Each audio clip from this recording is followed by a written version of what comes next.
ഗോകുലം ഗോപാലൻ അഭിനയിച്ചിട്ടില്ലാത്ത അദ്ദേഹം പ്രൊഡ്യൂസ് ചെയ്ത സിനിമ ഞങ്ങൾ ഫാൻസ് അസ്വസ്ഥരാണ് എന്ന് പറയണമെന്നുണ്ട്. അദ്ദേഹത്തിൻ്റെ ഒരു ക്യാമിയോ ഇടയ്ക്ക് എപ്പോഴെങ്കിലും ഉണ്ടാവുമെന്ന് ഞാൻ വിചാരിച്ചിട്ടുണ്ടായിരുന്നു. പക്ഷേ അദ്ദേഹം ഇത്തവണ അത് ചെയ്തിട്ടില്ല. ബി ഉണ്ണികൃഷ്ണനാണ് തിരക്കഥ എഴുതി സംവിധാനം ചെയ്തിട്ടുള്ളത്. പ്രതിച്ഛായ ശരിക്കും എഴുത്തിൻ്റെ ഒരു കാലപ്പഴക്കവും എക്സിക്യൂഷൻ്റെ കാലപ്പഴക്കവും ഒക്കെ നല്ലോണം ഫീൽ ചെയ്യാനുണ്ടായിരുന്നു. DOP ചന്ദ്രു സെൽവരാജാണ്, editor Manoj, DI Sreek Warrier.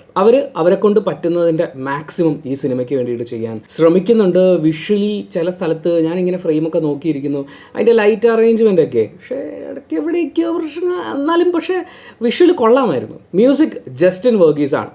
Justin Varghese ഇട്ട മ്യൂസിക്കിനോട് സിനിമ ജസ്റ്റിസ് കാണിച്ചോ എന്നുള്ളതാണ് ഒരു പ്രധാന സംശയമായിട്ട് എനിക്ക് തോന്നിയത്. ജനനായകനെ എന്നൊക്കെ പറഞ്ഞിട്ട് പാട്ടിങ്ങനെ കയറി പോകുന്നുണ്ട്, പക്ഷേ സിനിമയിൽ നമുക്കങ്ങനെ ഒന്നും തോന്നില്ല. നിവിൻ പോളി, ഷറഫുദ്ദീൻ, ബാലചന്ദ്ര മേനോൻ, മണിയമ്പിള്ള രാജു, അശോകൻ, സബിത ആനന്ദ്, നീതു കൃഷ്ണ തുടങ്ങിയൊരു വലിയ താരനിരയുമായിട്ടാണ് സിനിമ തിയേറ്ററുകളിലേക്ക് എത്തിയത്.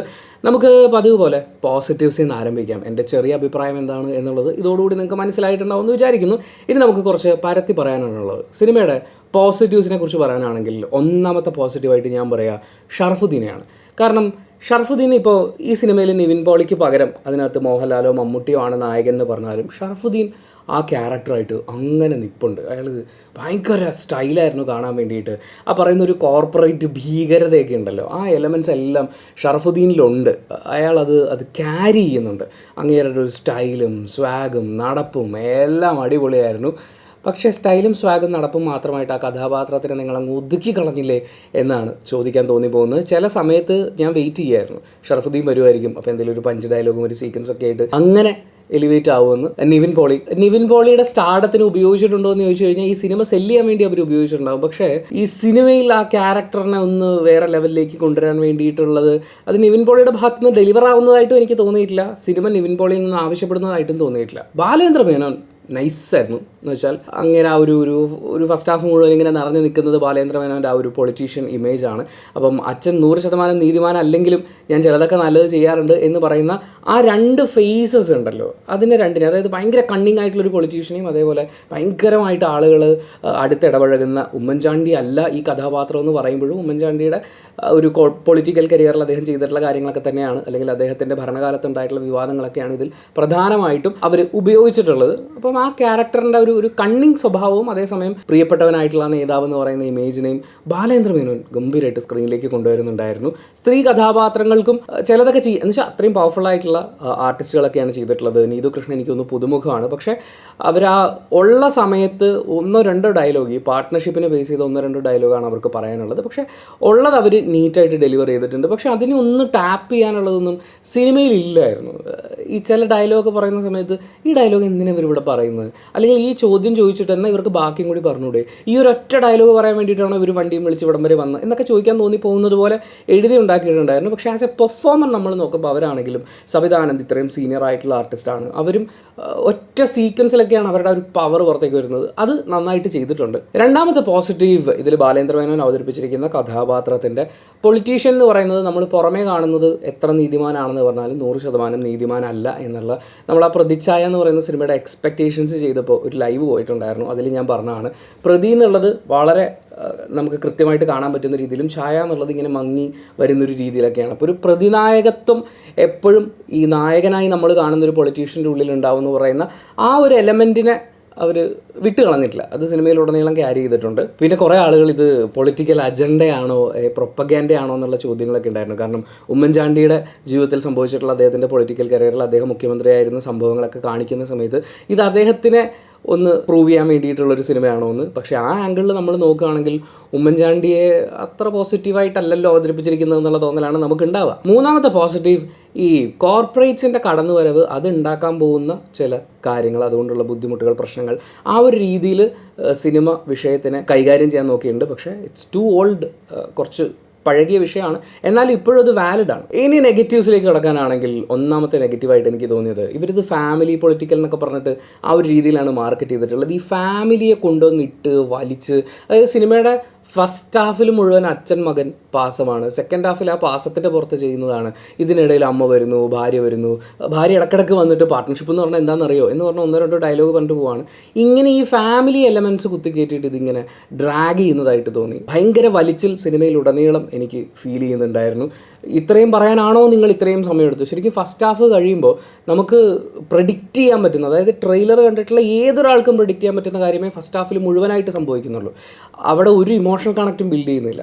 സെക്കൻഡ് ഹാഫിലേക്ക് വരുമ്പോൾ നമുക്ക് പേപ്പർ പേന എടുത്ത് എഴുതാം എന്ന് പറഞ്ഞാൽ നമ്മളിരുന്ന് ആലോചിച്ചാൽ എഴുതാൻ പറ്റുന്നതിനപ്പുറത്തേക്ക് ബി ഉണ്ണികൃഷ്ണൻ എന്ന് പറയുന്ന ഒരു പ്രതിഭയുടെ എഴുത്ത് അങ്ങനെ എനിക്ക് ഫീൽ ചെയ്തിട്ടില്ല. അതുകൊണ്ട് തന്നെ മൊത്തത്തിലൊരു ഇഴച്ചിലുണ്ടായിരുന്നു. രണ്ടാമത്തെ നെഗറ്റീവും ഞാൻ ഇതിൻ്റെ കൂടെ ഓൾറെഡി പറഞ്ഞു കഴിഞ്ഞു. വളരെ പ്രെഡിക്റ്റബിൾ ആയിട്ടുള്ള സിമ്പിളായിട്ടുള്ള ഫസ്റ്റ് ഹാഫ്. സെക്കൻഡ് ഹാഫിലേക്ക് വരുമ്പോഴും ഒന്നുമില്ല അതിൻ്റെ അകത്ത്, ഉള്ളി തൊലി പൊളിച്ച് വരുന്നത് പോലെയാണ്. മൂന്നാമത്തെ കാര്യം, ഇമോഷണൽ കണക്റ്റ് ഇല്ല. ഈ പറയുന്ന നിവിൻ പോളി, ബാലേന്ദ്ര മേനോൻ, ആ ഒരു സ്നേഹം കാണുക, അതിലെവിടെ എനിക്കൊന്നും തോന്നിയിട്ടില്ലായിരുന്നു. കാരണം അതിലേക്കൊന്നും എത്തുന്നില്ല.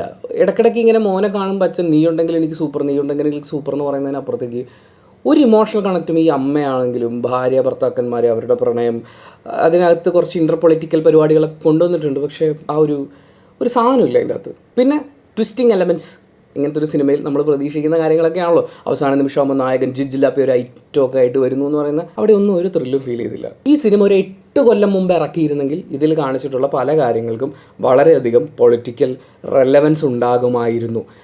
ഇപ്പോൾ അത് വലിയ സംഭവമൊന്നുമല്ല. ഇതിൽ കാണിച്ചിട്ടുള്ള സംഭവങ്ങൾ എന്ന് പറയുമ്പോൾ ഒരു സ്ത്രീ വരുന്നു, ഒരു ആരോപണം ഉണ്ടാകുന്നു, മന്ത്രി രാജിവെക്കേണ്ടി വരുന്നു, പിന്നെ ഒരു പാർട്ടിയിൽ പല ഗ്രൂപ്പുകൾ ഉണ്ടാകുമ്പോൾ അതുമായി ബന്ധപ്പെട്ടിട്ടുള്ള കാര്യങ്ങൾ, ഇതൊക്കെയും ഒരു 8 കൊല്ലം മുമ്പ് ഇറക്കിയിരുന്നെങ്കിൽ, ഒരു 5 കൊല്ലം മുമ്പെങ്കിലും ഇറക്കിയിരുന്നെങ്കിൽ അതിന് കുറച്ചും കൂടി ഒരു പൊളിറ്റിക്കൽ റെലവൻസ് ഉണ്ടാകുമായിരുന്നു. ഇപ്പോൾ എനിക്കറിയില്ല, ഈ സംഭവങ്ങൾ കാണിക്കുമ്പോൾ നമുക്കിതിലൊരു പുതുമ ഫീൽ ചെയ്യില്ല. എന്ന് വെച്ചാൽ ഒരു 8 കൊല്ലം മുമ്പത്തെ ദേമാവേലി കൊമ്പത്ത് കാസറ്റ് കണ്ടു കഴിഞ്ഞാൽ നമുക്ക് എന്താണ് ഫീൽ ചെയ്യുക? ഇതെല്ലാം പഴയതാണല്ലോ എന്ന് തോന്നും എന്ന് പറയുന്ന പോലത്തെ ഒരു ഫീലാണ്. പിന്നെ ഏജൻ്റ് ഒന്നും ഇല്ലാന്നേ ഉള്ളൂ, പക്ഷേ സ്പൂൺ ഫീഡ് ചെയ്യാൻ വേണ്ടിയിട്ട് കയറ്റി വെച്ചിട്ടുള്ള ഒരുപാട് കാര്യങ്ങൾ, അതൊരു ട്വിസ്റ്റിംഗ് സംഭവം കഴിഞ്ഞു, അത് കഴിയുമ്പോൾ ഇവിടെ എന്താ സംഭവിച്ചതെന്നറിയോ എന്ന് പറഞ്ഞ് അത് കാണിക്കുമ്പോഴും നമ്മളൊന്നും പ്രതീക്ഷിച്ചില്ലാത്ത പോലെ എന്ന് പറയുന്ന പോലെ നമുക്ക് തിരിച്ച് ചോദിക്കാൻ തോന്നിപ്പോകുന്ന ഒരു രീതിയിലൊക്കെയാണ്. പിന്നെ സ്ലോ മോഷൻ, ഞാൻ നേരത്തെ പറഞ്ഞു ഷറഫുദ്ദീനെയൊക്കെ സ്ലോ മോഷനിൽ കാണാൻ ഭയങ്കര രസമാണ്. നിവിൻ പോളി ആണെങ്കിലും വരുന്ന കാണാനൊക്കെ ഭയങ്കര രസമുണ്ട്, നല്ല സ്റ്റൈലൊക്കെയാണ്.